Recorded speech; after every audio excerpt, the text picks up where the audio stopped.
Hey guys, I'm working on a video at the moment that's kind of a bit of a bummer, so I just wanted to do something a little bit different. I thought I'd show you what's brewing at the moment downstairs in the old brew space.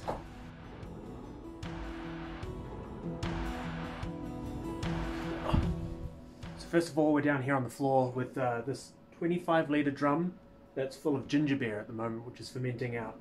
It should be around 8% when it's finished, and it should be about another week or so. This is my famous brew, which I started way back at the beginning of the pandemic and showed you guys my recipe. I've tweaked it a lot since there. I don't want to tell you what's exactly in it because I might commercialize it one day. I don't know. People seem to like it. The last couple of iterations have been really bad. Since I started adding science to it and taking gravity readings, for me that it resulted in the fridge exploding once and me nearly losing an eye. So I'm kind of taking a more cautious approach. This is only the second batch I've made this year. The last batch being really sour and dry. I'm going to try and add some sweetness to this one with some techniques I learned from Bearded and Bored. So that's a great channel to check out if you do brewing. But yeah, we're going to move on and look at some of the other stuff I've been working on. So this is the garage, which I don't know if you guys watch any of my other videos, but if you do, you might have noticed that it's always really shitty in here. Like always full of crap. And for the first time, this is the cleanest it's ever been. I don't know if it looks very clean on camera, but there's actually, I can walk around without tripping on stuff, which is a first.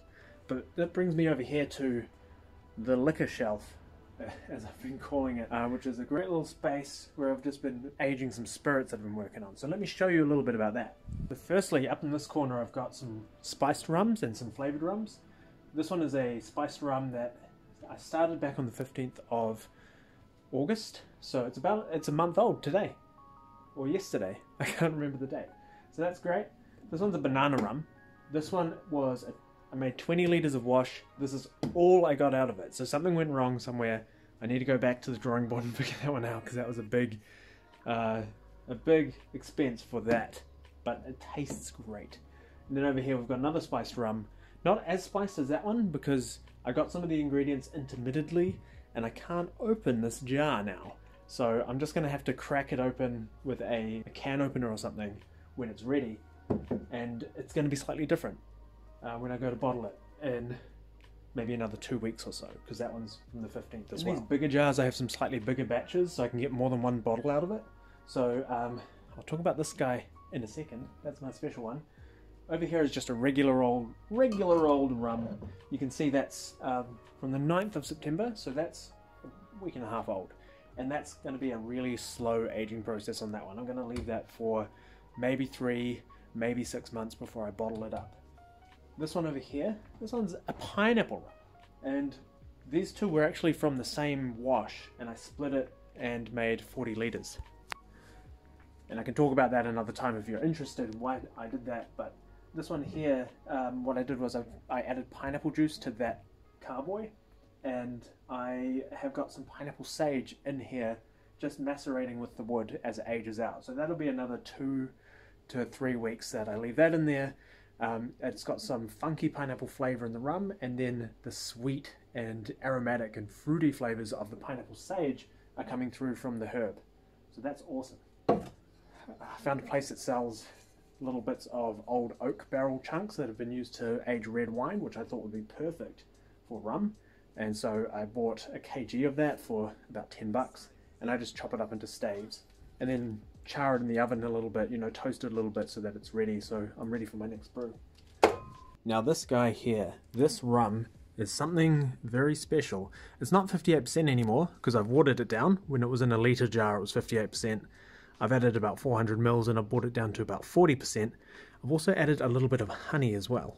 I picked it up for the first time yesterday in 2 days, and you can see the clouds of honey. So I'm going to have to siphon it out when I'm ready to bottle it, so that I leave all that sediment of honey below and have a clear liquor. But the wood in here is something really special. That wood is a native New Zealand wood called black mirey, and it's a very hard wood.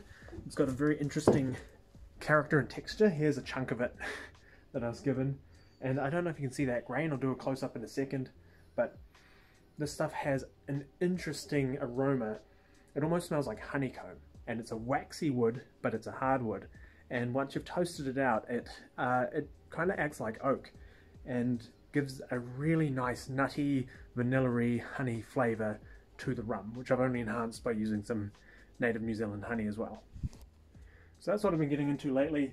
The only other thing I really have to talk about is my bottle collection. I had the pleasure of going to a local restaurant called Mexico, and they have a lot of awesome looking bottles, and I just said to them, hey, what do you do with your bottles? And apparently they throw them out. So now I've got these awesome bottles with decorated with tequila memorabilia, like a penna cone thingy, which are all corked, which will be awesome.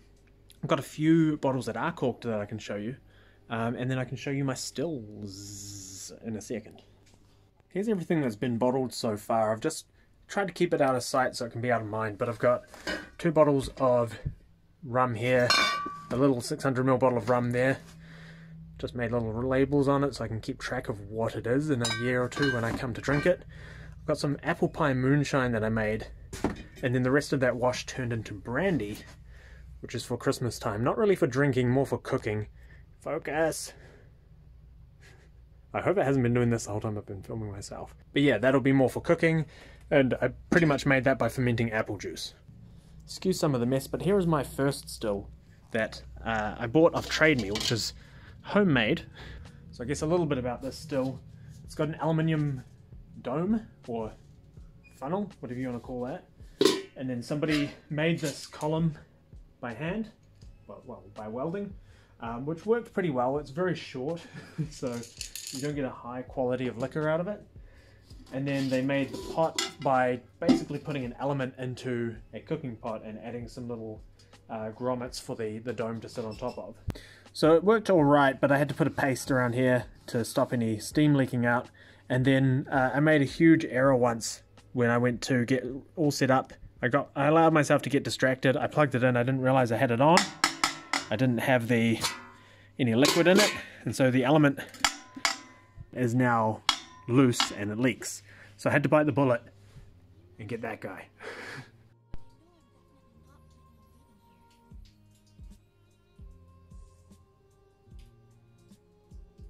So he sits in the dark corner. This is just a standard still spirits 200 25 litre still, but it is a great starting point anyway. If you're looking at getting into distilling, I'd recommend maybe start with something like that rather than buying something on Trade Me that you're going to break because you don't understand how it works. Anyway, I know this video is a little bit different. I just wanted to show you guys a little bit of what I've been doing since I haven't been producing videos lately. It's been a lot of distilling, a lot of brewing, a lot of research and learning, and it's been a lot of fun as well. I didn't show you guys that stuff, all of the mead, but you've kind of seen that anyway, and that's just aging out. So maybe another video, topic for another video. We'll do something again soon, I promise. But for now, that's kind of it. That's all that's been brewing for me at the moment. Hope you guys have been well. I know the last video I released was a bit of a downer. I'm still editing it right now, and I hate it. I hate the video. I hate how long it is. I'm gonna cut so much out of it, so hopefully it's kind of met its point. For me it feels a bit pointless, but I'm so far invested into it now that it feels a waste not to post it. But yeah, that's me. I've been Nick. Thanks for watching, and I'll see you guys soon. If you have any questions about what I'm brewing, or you want to see me brew something, chuck it down below. Watch me epically fail, or maybe rise and succeed. Anyway, thanks for watching. See you later. I love everything. Fire spreading all around my room. My world's so bright, it's hard to breathe, but that's alright. Hush. Hey girls. Hey, how's it going? That one's Zelda, and that one's Peach, and that one's Stevie Chicks, and that one's Penelope.